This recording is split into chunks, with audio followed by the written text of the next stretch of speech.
Hello friends.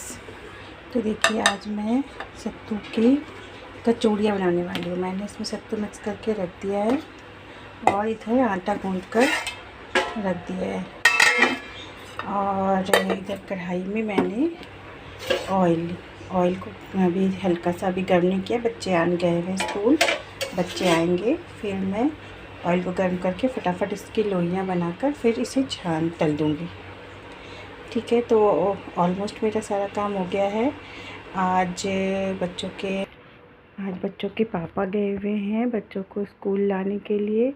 तो और क्योंकि उनको इधर ही मीटिंग होगी इसलिए वो गए हुए हैं। तो आज मैं अब मुझे थोड़ा सा आराम मिल जाता है ऐसे केस में। तो फिर देखिए इस रूम की लाइट तो बंद है, सो मैं ऑन कर लूँगी। यहाँ बेड वगैरह सब चीज़ें रेडी है, यहाँ देख लीजिए। तो मतलब थोड़ा आराम तो मिल ही जाता है कि बच्चे नहीं गए, बच्चे को लाना नहीं है एटलीस्ट। ठीक है, तो फिर देखिए इधर पूरा घर ही भी समेटा हुआ है बिल्कुल अच्छे तरीके से। अभी बच्चे आएंगे ना तो तूफ़ान बना मचा करके सारी चीज़ें इधर से उधर कर देंगे। आएंगे गर्मा गर्म तल दूँगी, बच्चों के पापा भी खाएंगे और वो भी खाएंगे। बहुत दिनों से मैंने सत्तू की कचौड़ी नहीं बनाई थी बच्चों के लिए। तो आलू के भरते बने हुए मुझे मेरी थोड़ी सी फ्रिज में, मैं आपको दिखाती हूँ। सो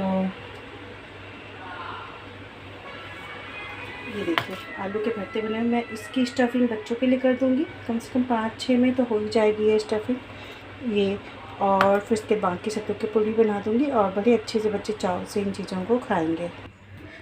साथ ही मुझे फ़िज़िक्स के चैप्टर्स कुछ हल्के से रिवीजन करने थे, क्योंकि बहुत दिन हो जाते हैं ना पढ़ाते पढ़ाते, तो कई बार मैं कॉन्सेप्ट्स को भूल जाती हूँ। तो इसलिए मैंने ग्रेविटेशंस के कुछ 5-6 पेज आज रिवीजन कर लिए ताकि मैं बच्चों को अच्छे से क्लास 9 को पढ़ा सकूँ और उनके क्लियर कर सकूँ। फ्री फॉल तक पढ़ाऊँगी आज और variations of acceleration due to gravity पढ़ाऊँगी आज। तो वहाँ तक मैंने क्लियर कर लिया अच्छे से।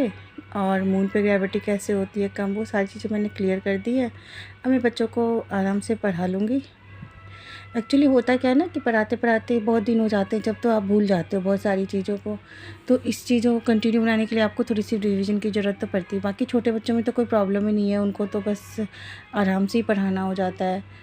तो इस तरीके से यार एक बच्चे का पेपर भी है, इसलिए मैंने 4:30 उस बच्चे को बुला लिया है जिस चीज़ का पेपर होता है। और थोड़ी सी उसकी सिलेबस बची हुई थी, मैंने सोचा चलो मैं टाइम पे थोड़ा पहले आएगा बच्चा तो अच्छे से मैं करवा पाऊँगी।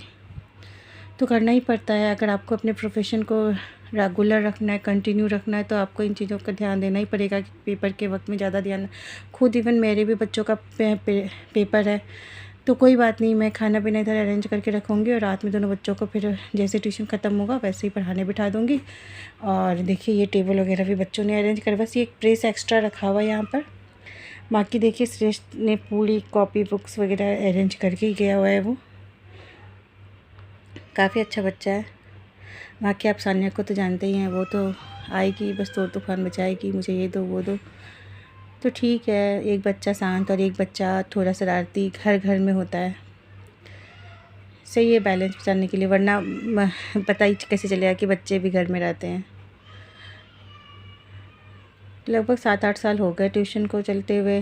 तो ठीक है, ये बात है कि जब मैं जहाँ मैं पहले रहती थी वहाँ पे ज़्यादा अच्छा मेरा ट्यूशन ग्रो कर रखा था।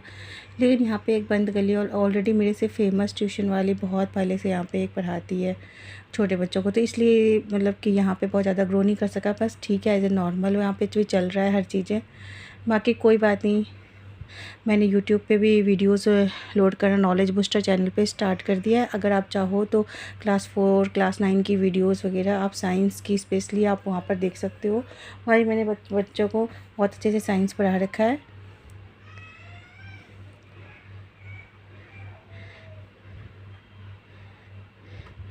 ठीक है, चलिए नेक्स्ट जब मैं कल स्कूल जाऊंगी फिर आप लोगों को दिखाऊंगी कि स्कूल जाने के रास्ते में क्या क्या चीज़ नज़र आती है और स्कूल में किस तरह से रश होता है, कैसे मैं बच्चों को पिक करती हूँ और फिर कैसे इसको अच्छे से हिफाजत से बच्चों को घर लेकर के आ जाती हूँ।